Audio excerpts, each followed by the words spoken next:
Hi, this is Sergeant Beast Larson. I want to talk about a subject maybe sensitive today, and that's homelessness in corrections, correction officers, and the staff.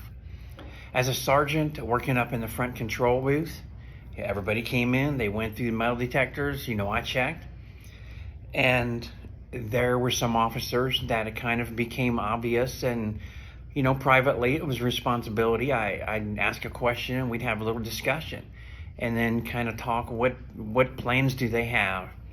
When you see officer come in, it looks like their uniform came out of the trunk 2 weeks straight, 4 weeks straight. They're probably living out of their car, living in a camper, living in a campground or something. When you start to notice the hygiene go down along with the uniform, with their appearance, and then they become very distracted. What are we doing in corrections? And this is for the administration, the warden, superintendents, those on top. Do we have any kind of programs? Is this being addressed in any way? Is there an ability? Is there any funding? Is there any resources for temporary housing? Is there a place there in a facility that you would allow someone to stay for a week or two with a shower provided? I don't know. This is going to vary, by location, by state. But it's something that we really need to pay attention to. And it's because we owe it to the officer. They're working for you. They're working with you. They're manning a shift. They're doing the best they can.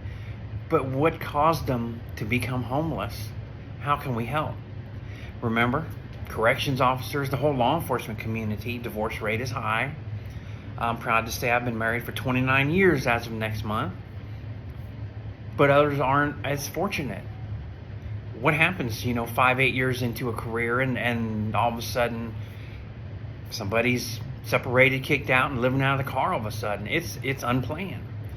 Their mindset is probably not in the job very much, but where are they going to go? What are they going to do? How can they afford an apartment and child support, alimony, stuff like that all at the same time? There's a lot of distractors.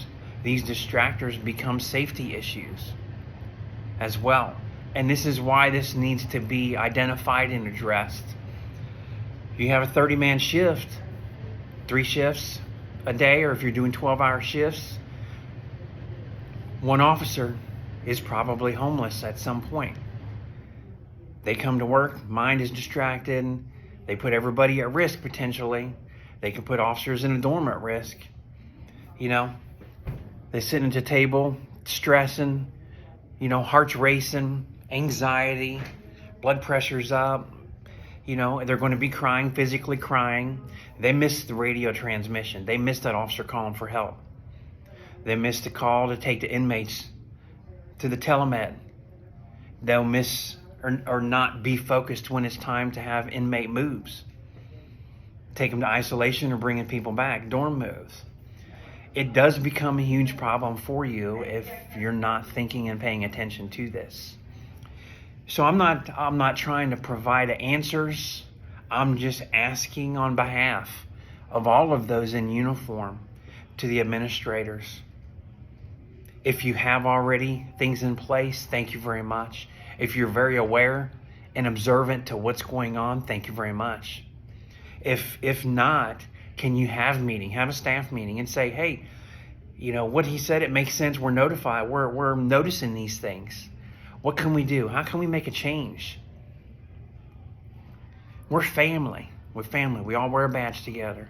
Let's take care of each other.